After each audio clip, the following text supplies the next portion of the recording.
even when you're not around. If there are boundaries, I will try to knock them down. I'm watching on me. Now I know what I have lost. Close enough. I wanna lock in your love. I think we're close enough. Could I lock in your love, baby? I feel we're close enough. I wanna lock in your love. I think we're close enough.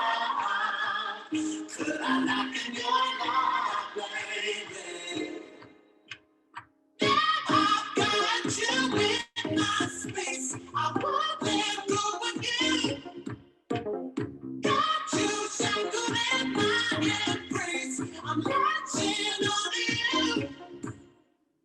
Now I've got you in my space. I won't let go again. Got you shackled in my embrace. I'm latching on to you.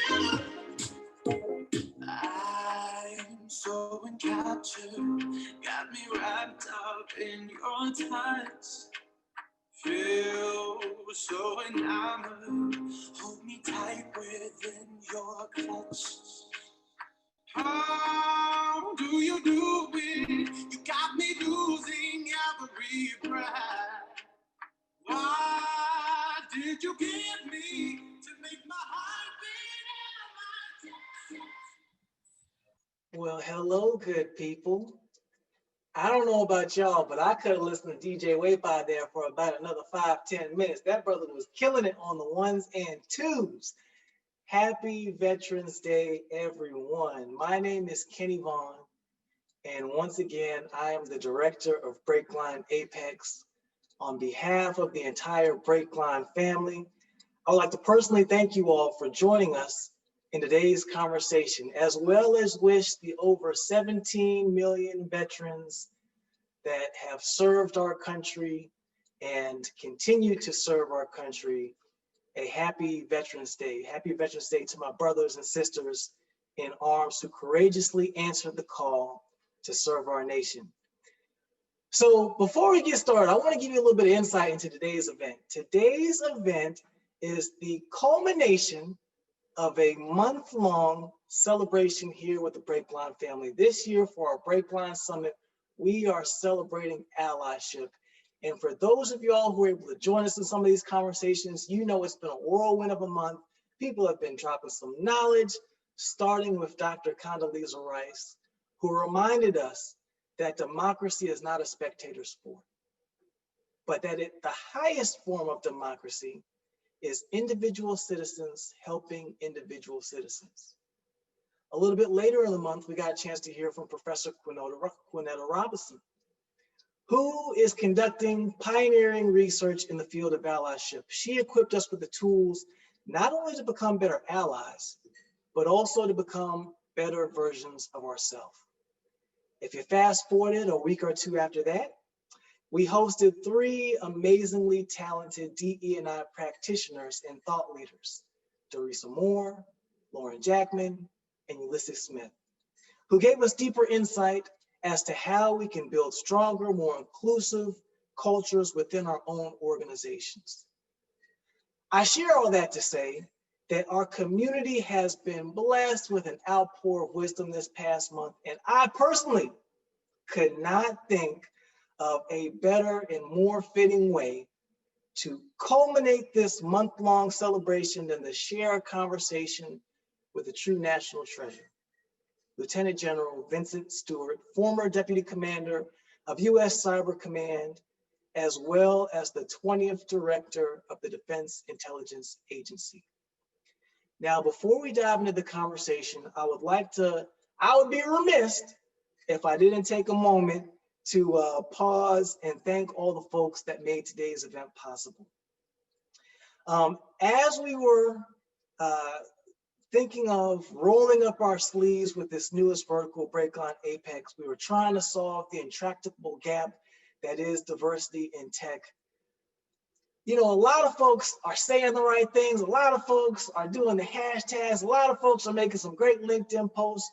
But what I want to tell you is that there are leaders in certain organizations that took actionable, measurable steps to really get after this problem. They committed resources to it. And I just want to acknowledge the leaders at Adobe, Enduro, Blend, BMC, Cisco Meraki, Google, Gusto, Medallia, Encino, Palantir, Tibco, and Zendesk, because they stepped up in a deeply meaningful way. And I think oftentimes it's easy to just overlook the courage that it takes to come up to the plate, commit dollars to being a part of the solution. And I just want to make sure that we honor their commitment and generosity in making today's event possible.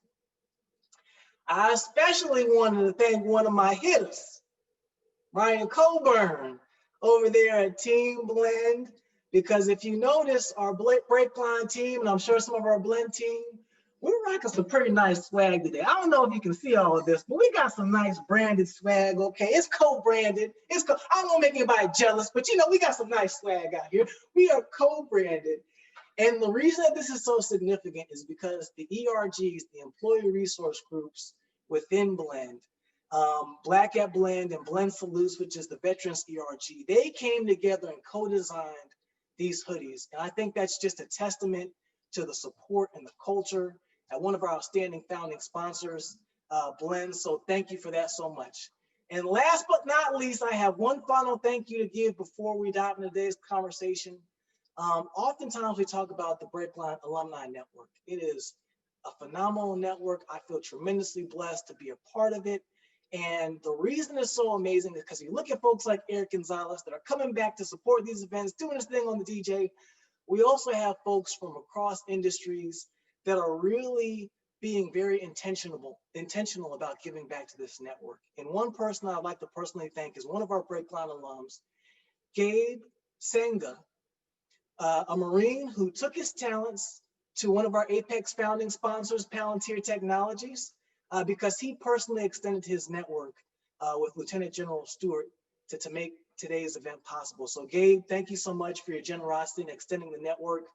This conversation wouldn't be possible without you. And on that note, I guess we better dive into it, folks. So sir, first and foremost, I just want to say thank you, because as I was preparing for today's event, I had to do my due diligence. I'm doing my research. I'm turning over every stone. And what's so cool about studying another person's life is you get a chance to see the legacy that they build over the course of a lifetime, over the course of a career. And every corner that I turn to, anything associated with Lieutenant General Vincent Stewart was synonymous with excellence. It was synonymous with character. It was synonymous with integrity, and it was synonymous with service. So first and foremost, before we dive into the Q&A, I just want to thank you for truly being a role model, an example, a pioneer for so many of us, especially in the veterans community. And on behalf of the entire BreakLine community, sir, I just want to start by saying thank you. So on that note, okay, Kenny, I can't go let ahead, you sir. go. What you got? Can't let you go into the questions yet, because I want to make sure I say just a couple of things. One is, sir. For all my veterans, thank you. Not just because you served, but because of the sacrifices that so many of us endured to put away things that we may have wanted to do, but we wanted to continue with the team. So the service and the sacrifice and the commitment and the things that we have done to make our nation and the world more secure, I just want to say my personal thank you to all of our veterans. And then the other thing I'll tell you is I only know 2 people who've ever said no to me. One was Gabe. So you might want to ask him, why in the world would he say no to me? Because it really crushed my spirit and I've not recovered since. And then the third thing I will tell you all is that to just pile on to what Dr. Rice said about democracy. Regardless of which side you came down on, 150 million Americans participated in this year's election. To me, that's a good thing. It's a great thing when we participate. It's a great thing then we can have our ideas, or whatever they are, voiced and represented by someone. And so if you didn't vote, I'm just thankful for the 150 million Americans who did vote. And this democracy thing is an experiment, but it is an experiment designed by imperfect men just striving to form a more perfect union. And we all need to continue to participate in this process. Okay, Kenny, it's back to you. It's all yours from you. Sir, you must be a mind reader because that was actually the perfect segue into the first question that I wanted to ask you. And you have such an interesting story. As we talk about the American dream, as we talk about the pursuit of the American ideals, I wouldn't mind if you would for us just kind of unpacking your origin story. I know at the age of 12, you and your sister immigrated from Kingston, Jamaica, to the north side of Chicago in pursuit of the American dream. So for those who might not be familiar, who are joining us on today's call, can you share a little bit about your great American story? We bought into this story. We bought into the idea that America was the land of opportunity. And I often tell folks, I don't see a lot of folks trying to migrate to Moscow or Beijing. They're all trying to get to America because this is where opportunity exists. And so when my sister and I landed initially in New York, I genuinely do not remember us having luggage. I remember we had what we had on our backs. We had no special privilege, no special compensation. We had no royalty. We had nothing. And so we were starting from zero, ended up in Chicago in November. So visualize going from the tropical island of Jamaica in November to Chicago on the north side in November with the hawk coming off the lake and just cutting right through your body. And so, as I told one group earlier today, we went into what most people would consider substandard, almost ghetto housing, but it was far better than anything that I had in Jamaica. And got an opportunity to get a scholarship to play football. So I got an education for free. And it was all about working hard, getting an education, striving for what we thought the American dream was. If you put in the work, you put in the hours, you get an education, you have a chance. So the chance translated from getting a football scholarship to being recruited by the Army ROTC captain on the campus of Western Illinois University, which interestingly enough is the home of the Fighting Leathernecks. They actually own the rights to that title of Fighting Leathernecks. The Marine Corps does not. And so I've been a Leatherneck for all of my adult life. And the Army recruiter tried to get me with all kinds of trinkets and baubles. He'd send me to jump school and jungle warfare school and all these other things. But the Marine recruiter came along and said, we're not promising you anything. We'll send you to officer candidate school. We'll see what happens next. So actually, I did the Army ROTC for 6 weeks at Fort Knox, Kentucky. Came home for about 2 weeks and did the Marine Corps Officer Candidate School and realized that there was a big distinction, separation between the Army and the Marine Corps. In the Army ROTC course, I felt mildly challenged, formation run with the slowest person setting the pace. And in the Marine Corps training, it was, you're gonna get your back broken each day, but you're going to feel better at the end of every day that you've accomplished something. So I decided to go with the Marine Corps. I was going to do it for about 3 to 5 years and then retire and go get wealthy, collect up some of the gold that's on this US streets paved with gold. 38 years later, I finally decided to hang it up. So, but the bottom line of the story really is this. There is no country on the face of the earth where my success could have happened except in the United States. And I've said this publicly and I've said this privately, for someone in a first generation who can come to this country with nothing, start from zero, and end up being a 3-star general in the greatest fighting force the world has ever known, the Marine Corps, to have the opportunity to run large organizations. I don't care, the Brits wouldn't let you do that, because if you're not from the House of Lords, you're not going to get to the top. If you don't have royalty, so there's nowhere in the world that my success is possible. And I tell that story and I drag it out a little bit because those of us who feel like there might be something better someplace else, I've been to 40, somewhere between 40 and 60 countries in the world. We have problems here in this country. We have challenges here in this country, but there's still tremendous opportunities in this country. And we just got to find our way to get to the top of the pyramid. And I'll stop there. So, sir, to hear the desire and the grit in what you just shared was deeply profound. And I just have to be imagining to myself as a 12-year-old leaving Kingston, going from Kingston to Chicago.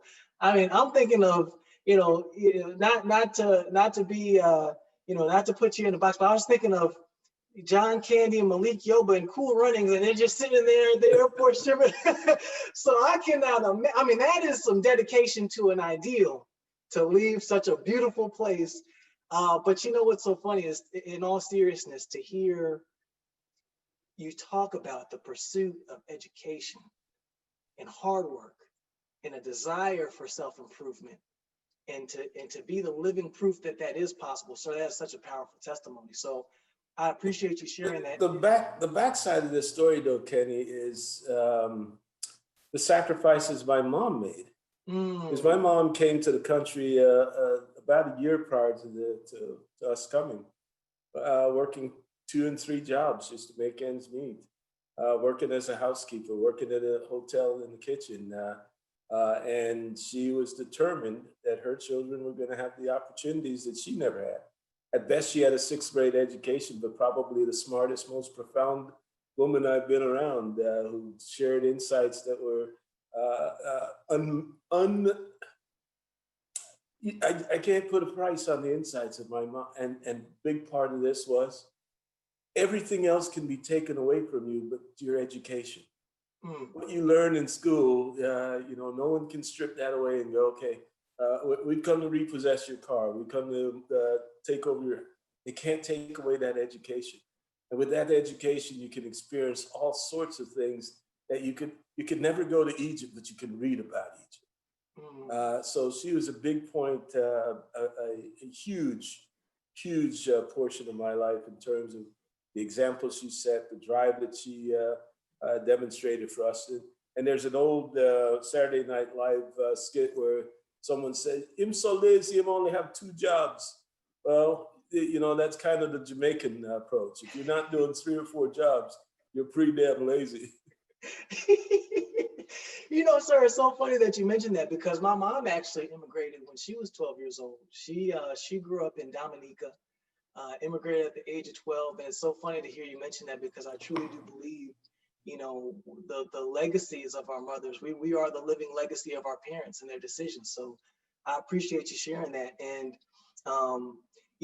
as we're thinking about the significance of this particular day, you chose to serve our nation for nearly 40 years, sir. And one of the questions that I really just wanted to think about as I was doing this research is, what does military service mean to you? And as you think about your own service, what's the message that you would have to the veterans, servicemen and women, as well as the military families who are tuning in and listening today? Actually, there's 2 parts to this, at least 2 parts. I'll probably think of a 3rd one as I talk. I am a believer in national service. I think it makes you a better citizen. And I don't mean everybody needs to be in the Marine Corps. I don't care if you go to the Park Services or the Postal Service. And I know it's not a popular thing in the United States to talk about national service. So when I decided to give back just a little bit to my adopted country, like I said, I had no intentions of spending my entire adult life doing it. I was going to do it for 3 or so years. And I fell in love with the Marine Corps. I fell in love with the men and women who I served with. And I tell people now that I wear a bunch of ribbons and medals. I didn't earn any of them.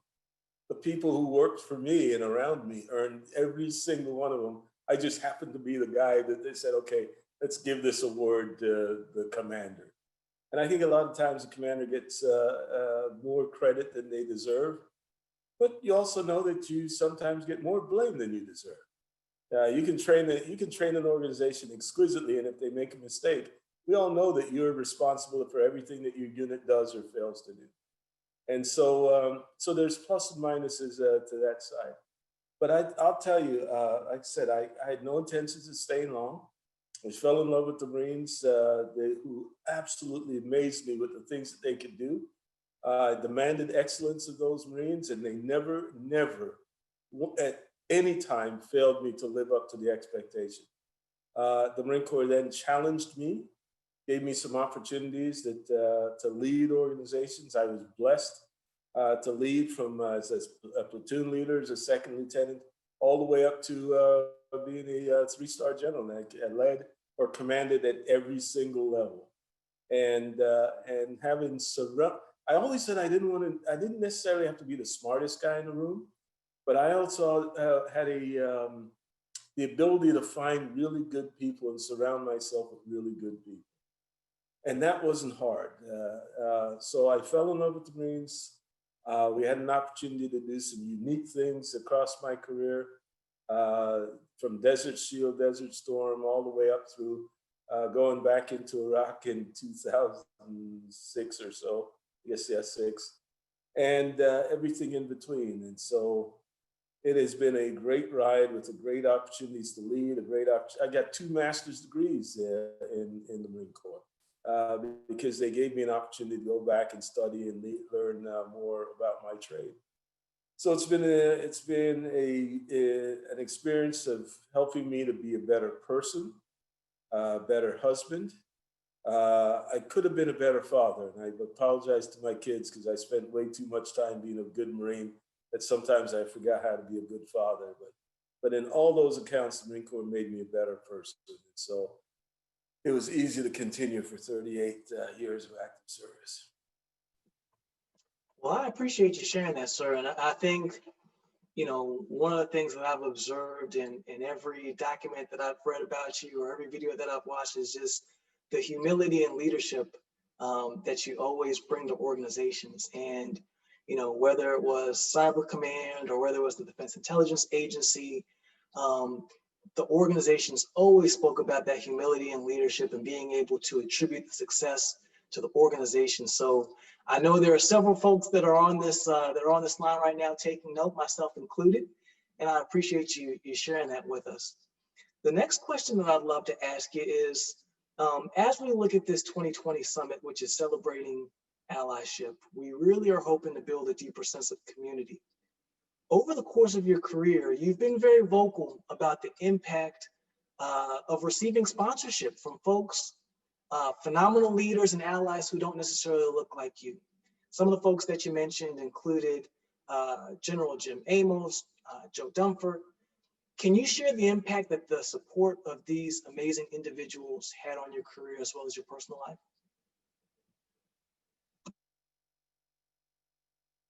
And we may have you on mute there, sir. Okay, I'll give you 2 data points on General Jim Amos. When I got selected for Brigadier General, I reported to Headquarters Marine Corps, and General Amos at the time was the Assistant Commandant of the Marine Corps. And he said, "How in the world did you get to be a general officer and I don't know who you are?" And that was kind of my approach, was just get the job done, no attention on me, just make stuff happen. So I made it to Brigadier General with a force, and the Marine Corps only has 88 general officers. So for him to say that, I'm surprised because I don't know who you are, was pretty interesting, because we know who our colonels are. We're going to make Brigadier General someday. On the back end of the time with General Amos, he said to me, "If I knew how good you were, I would have ridden you like a rented mule."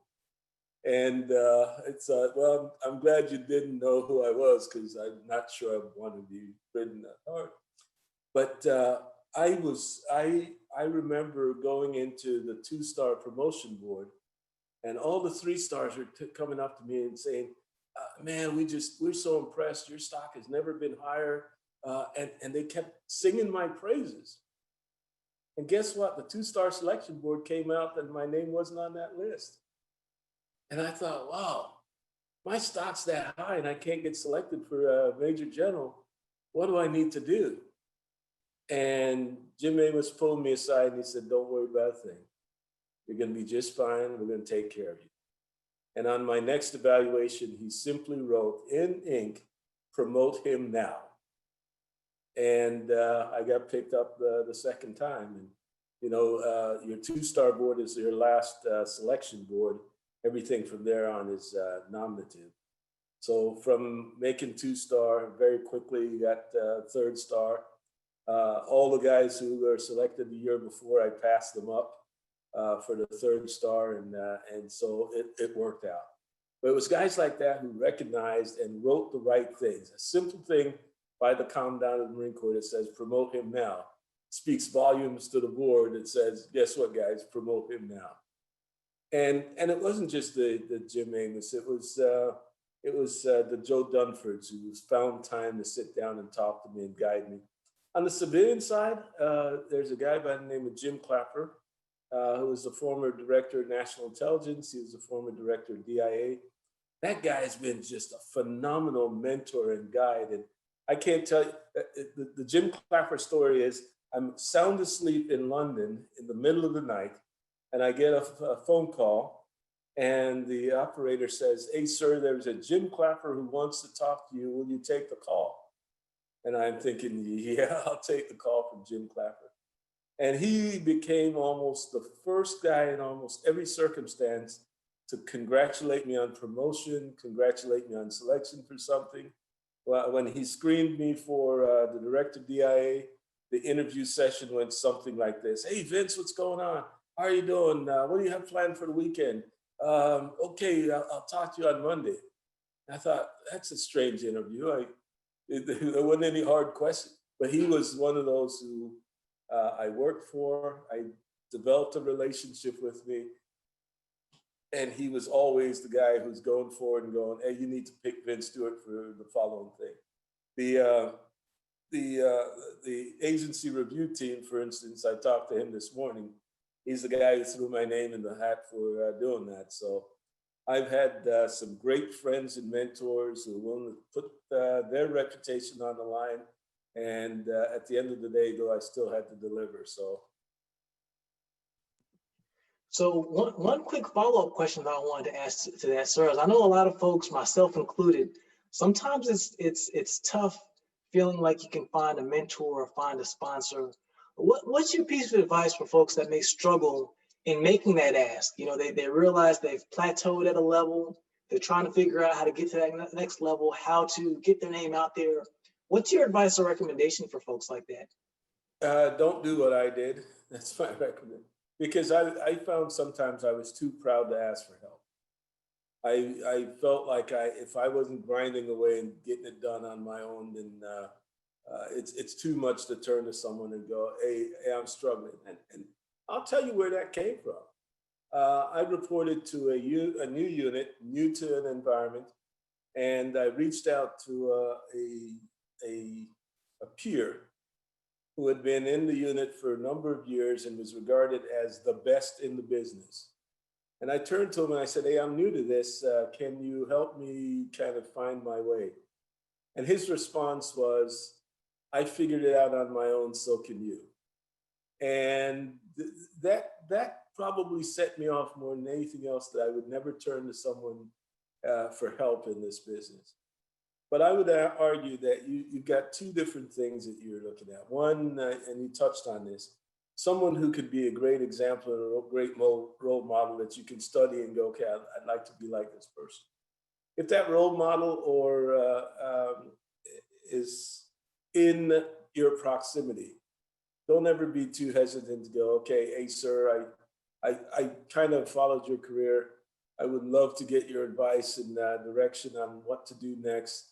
And maybe I'll be able to live up to whatever standard you have that defines a mentor. And I think the mentor relationship is different than the example and relationship. But reach out to those individuals that you admire, especially if they're in close proximity. Don't bug the heck out of them. I've got one young man who bugs the heck out of me, and you just go, okay, you are not the only person in my life. I know, but back off just a little bit. Give me some breathing room. But don't be hesitant to reach out and ask for help. Oh, well, I appreciate that, sir. And I think, just like you said, sometimes that's the message that people need to hear, just plain and simple, is don't be too proud to ask for help. And I include myself in that, which is why I wanted to ask that question, but I appreciate you just making it plain for us. So if you don't mind, I'd like to transition to the topic of leadership real quick. I know you've got a chance to held some phenomenally impactful positions, one of which was the 20th director of the Defense Intelligence Agency. You were the first African-American to hold that position under the President Obama administration. And there was a quote that I found that you shared in 2015 when you took over in that role. And the quote was that we, referring to the Defense Intelligence Agency, are the premier all-source intelligence agency that creates intelligence advantages for our warfighters. I don't know if that's who we are right now, but by the time we leave, I hope you all believe that's what we do. And the reason that I wanted to ask you particularly about that quote is I'd love to hear more about how you've instilled hope, how you've instilled a sense of commitment and a sense of excellence within each one of the organizations that you led, because that seems to be a very consistent theme throughout the course of your career. So how have you been able to do that? Yeah, first of all, you really have to believe that, because you've got to walk the walk. You know, I used to tell my commander, every commander has a commander's intent or leadership principles or ideas. But as your workforce reads that, they better be able to see that in your daily walk. Otherwise, it's like, yeah, I see what he's written, but that's not the life that he lives. And so you got to genuinely believe that, because it's folks will cut through that fairly quickly.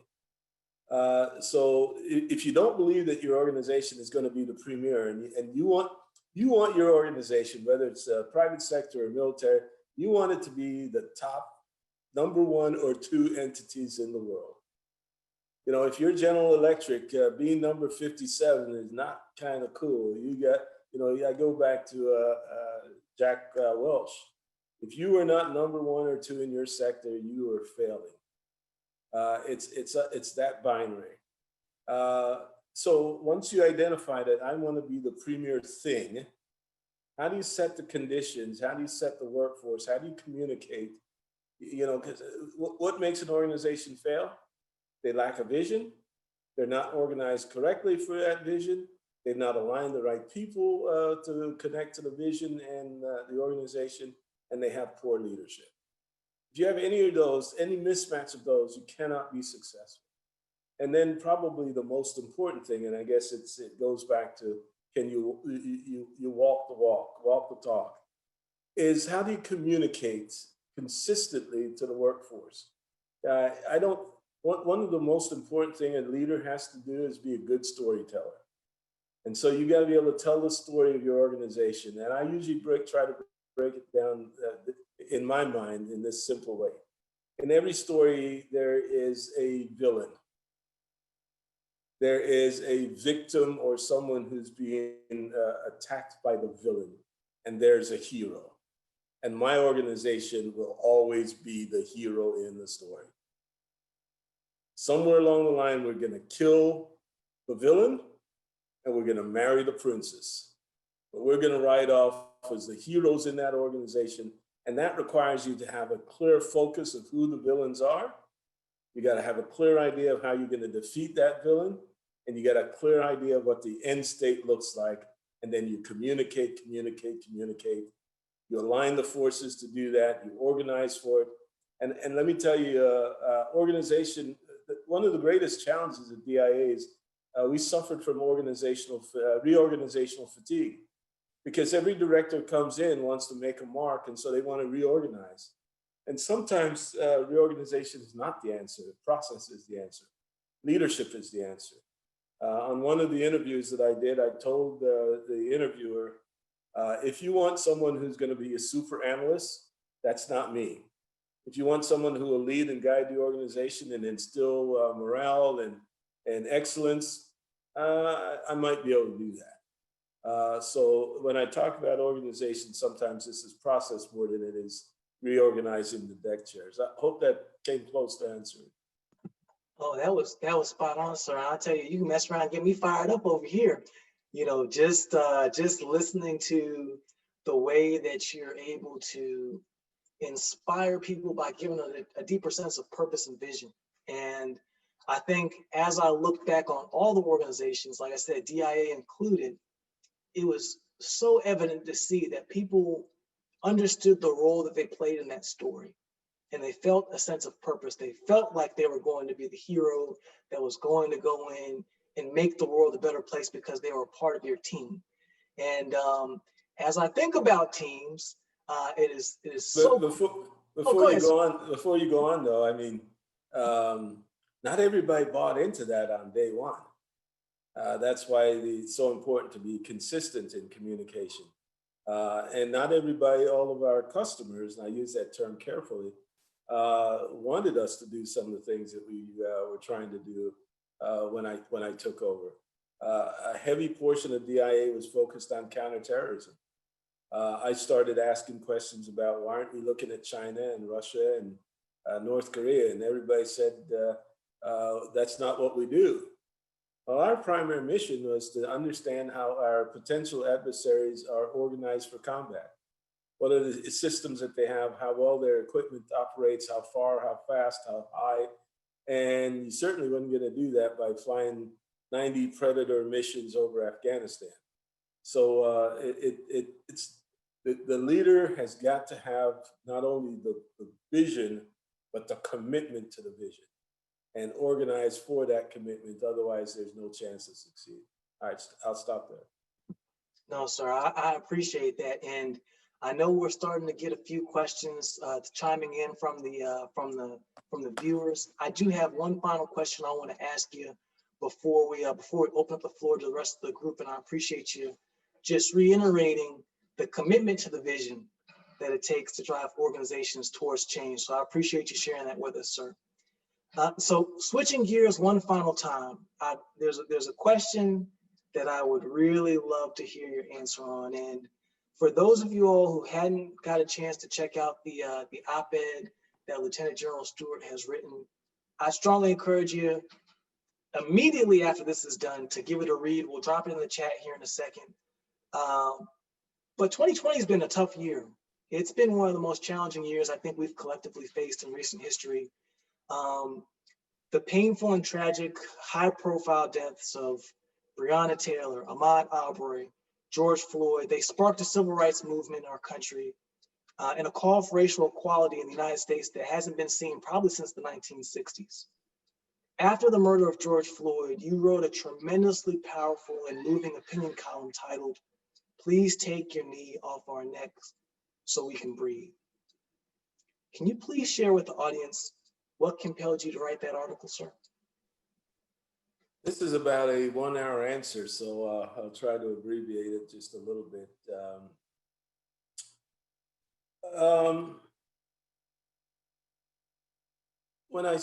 When I saw the video, you know, you see bits and pieces of it, but I watched the full video. And I looked at the eyes of the two men in the video.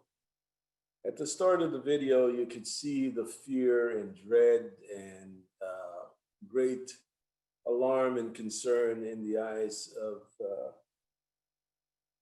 George Floyd. You could also see in the eyes of Officer Covan the anger and dominance and to some level cavalier approach. And then as you watch the video, and you can see a man dying and crying for his mother, and hope drains from his eyes. And the final image is of a lifeless body of George Floyd, and yet the same defiant, overconfident, cavalier look on Officer Coban's face. I've spent much of my career flying under the radar, but when I watched that murder unfold, my immediate response was, I can no longer be silent. I'd never taken a position openly on social or political issues, and I wasn't planning to at that point. But I knew at that moment that I could no longer be silent, because we'd seen just so many cases throughout our history where men, young, some older Black men of color, died at the hands of those who were supposed to serve and protect. And the trend line was horrible. And so I knew I couldn't be silent.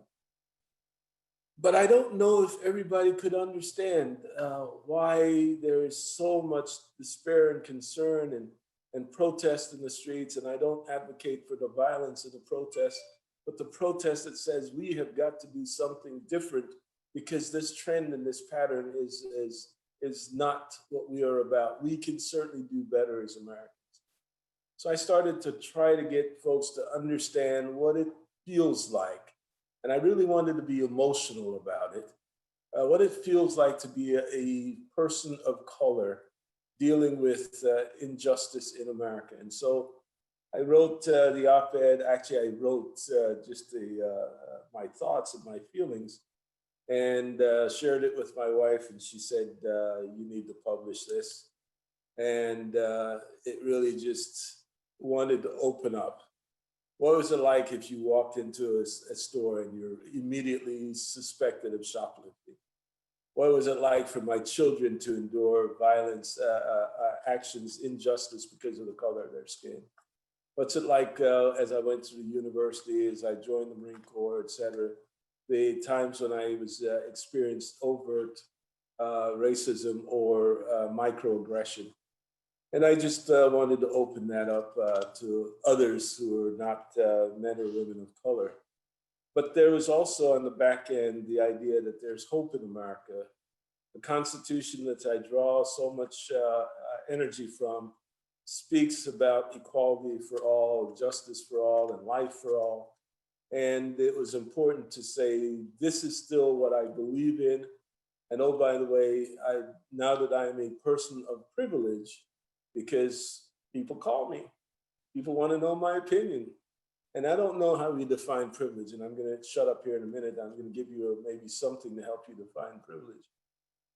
But I recognize that I was not successful because of just my hard work. I was successful, as we talked about, because I had mentors and sponsors who helped me along the way. And so I just wanted to open up to people. We ended up putting the article on LinkedIn. It got great, interesting reaction, almost all positive. And then we did the op-ed in Task and Purpose.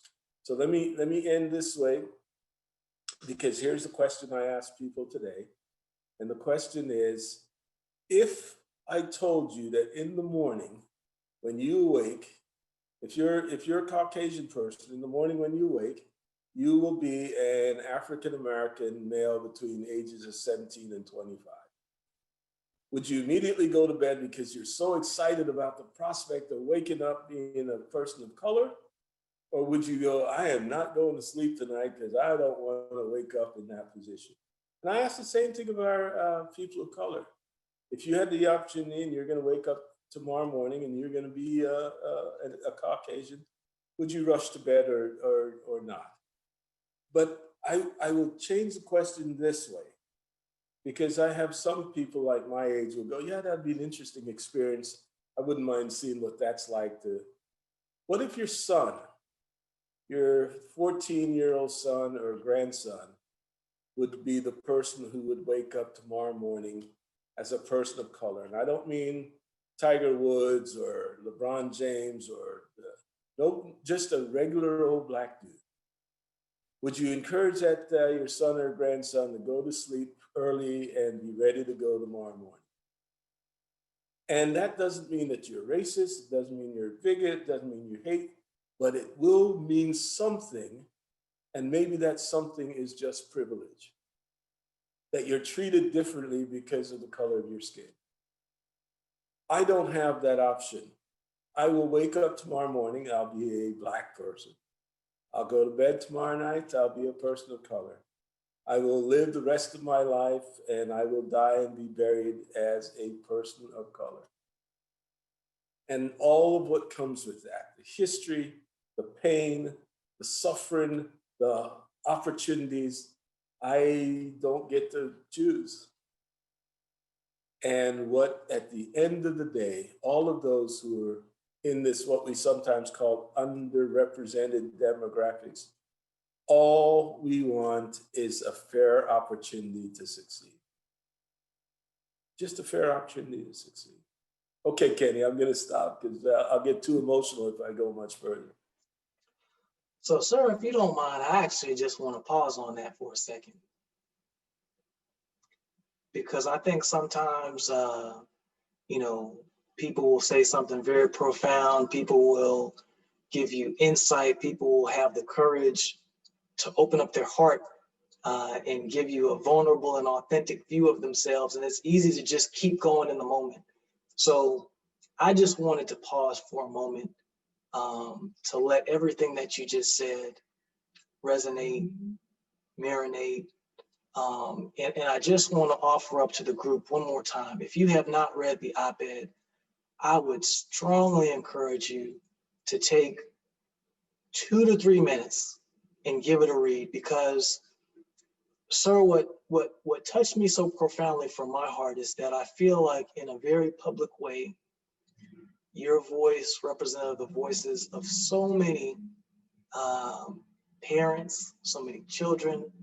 As a father of 2 children, the fears and concerns that we go to sleep with every night and wake up with every morning, you put them into words in a way that I have not seen in a very long time, if ever. And I think what was so profound about the way that you did it is even the way that you finish is filled with such hope. It's filled with such hope and a deep belief in the power of the American dream, as long as we are willing to fight and to live up to and espouse to the potential of the words that are on our founding documents. So for that, sir, like I said, I wanted to pause, let that moment breathe for a second, and thank you for having the authenticity and vulnerability to share that with our group today. So with that, I know we've got some questions coming in. I want to be respectful of our audience members. We have a great question from Kayla Bassett. And the question that she asked is that the feeling of being the only fill in the blank, whether it's person of color, woman, veteran, etc. in the room, that might not be new to some of the people that are listening right now. And it's easy to feel like you need to suppress your uniqueness in order for your voice to be heard. How did you persevere and embrace your identity as a Black man over your 38 career in a predominantly white officer corps? That's a great question. And I think I've used it someplace else. Sometimes I left me in the parking lot, because you didn't want to rock the boat or you didn't want to draw attention. So the Vince Stewart, when he locked the car and walked across the parking lot, was a very different Vince Stewart than when you walked into the office. And I don't know how much that impacted me, my psyche over time, because you're almost denying yourself. But if you have the fear that if you really are true and you call out the microaggression and you call out, I would never have gotten the opportunity to be a 3-star. I would have been viewed as some radical, angry Black dude who was trying to overthrow your organization. So you quickly go, okay, that one stung, but I'm not gonna touch that one. I'm just gonna keep rowing. So that becomes a really personal decision, because um, ambition sometimes will cause you to not be who you really are. But you sometimes don't recognize that until you can look back reflectively and go, I really should have just punched that guy in the nose because he said such and such. But if you do that, you're done. Vince Stewart, Captain Stewart, Major Stewart, Lieutenant Colonel Stewart, Colonel Stewart would not have had the same impact writing what I did as Lieutenant General, former Director DIA. So maybe that becomes, okay, I'm justifying why I didn't stand up and speak up earlier because now I have more voice and it's resonate more. So I guess there's a tactful way of going, be true to yourself at the end of the day. And there's a tactful way to address those microaggressions that says you're saying or doing things that ultimately underlies some hateful ideas, and I'm going to call you out on it. And then let's have a dialogue about how we go forward. Well, I appreciate that, sir. And one of the things that I appreciate about the way that you shared that is how much of an individual moment by moment decision that is. And to understand that it's going to be different at different stages in your life and stages in your career. And just being able to step back and make that assessment is something that I appreciate you taking this time to share. If you don't mind, very early in my career, someone said to me, and maybe it was because I was taking on too much, you need to figure out which hill you want to die on. And you just go, okay, that's interesting. But the idea was not everything is worth fighting, but decide which hill you really to go, okay, I'm going to fight to the death because this is so egregious. And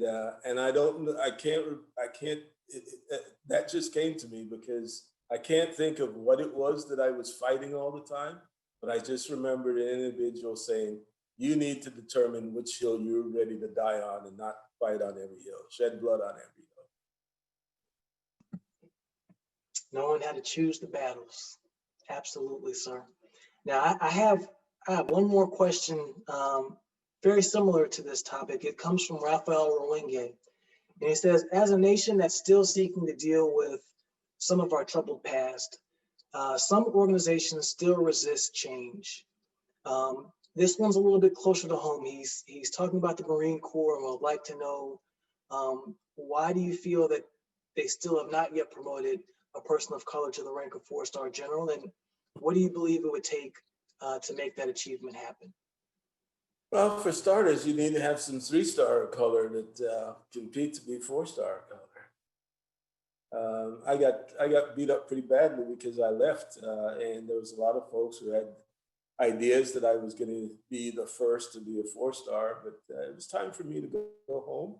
And the Marine Corps has done a really good job on the enlisted side. And you look at the senior enlisted in our Marine Corps, you see a really good, diverse, well-represented entity.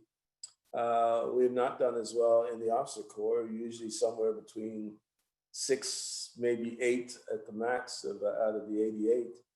They generally, many of them don't get the types of jobs. If you're not going to be a Marine Expeditionary Force commander and you're not going to be a deputy at one of the combatant commands, you're not going to compete well for the 4th star. We also don't compete well in the joint arena, which is, in many cases, that's where our 4 stars land. So we don't recruit enough at the base. We don't sustain enough folks at the middle. Therefore, we don't have enough at the top of the pyramid. I know, and I talked to him just this past week, I know the commandant currently is committed to doing something different. We will see if you only have one brigadier general every year that's a African American or person of color or a woman, you're just maintaining the flow of people coming in and out.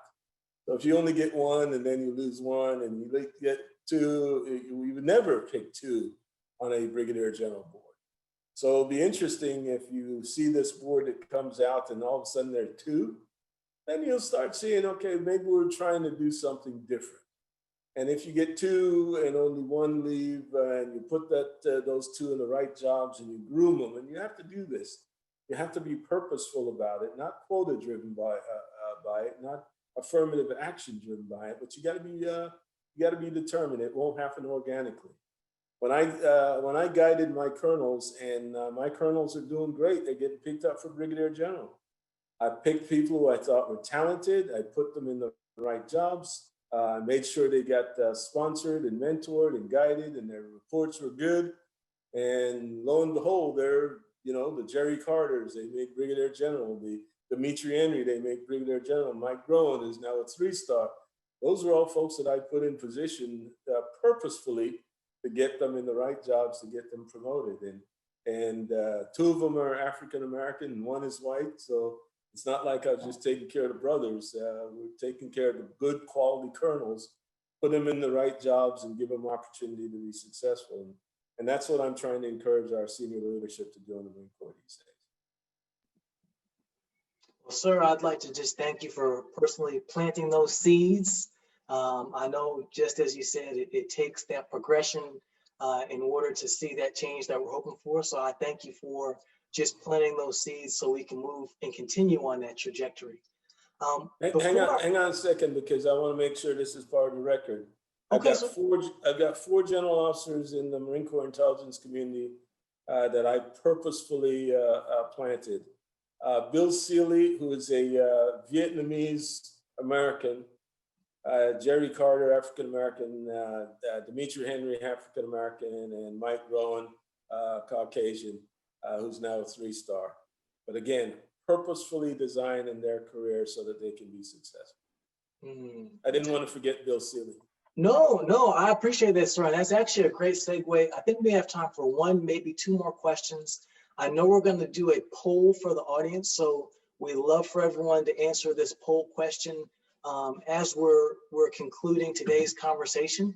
But a question that I have from you, and it's so appropriate that you talked about the importance of sponsorship. This question comes from Jacqueline Tame, and she says, there are a few people in my life that have profoundly influenced my thinking, my actions, and my professional trajectory. I feel as if though I have nothing to give back to those people that is sufficient thanks beyond paying it forward and not squandering those gifts. How do you think about repaying or sufficiently thanking your most influential sponsors and mentors? Did you say that came from Jackie Tame? Yes, sir, it did. Okay. Jackie knows the answer to this question. She just wants me to tell everybody else, because the one thing I've always told folks when they go, okay, what can I do?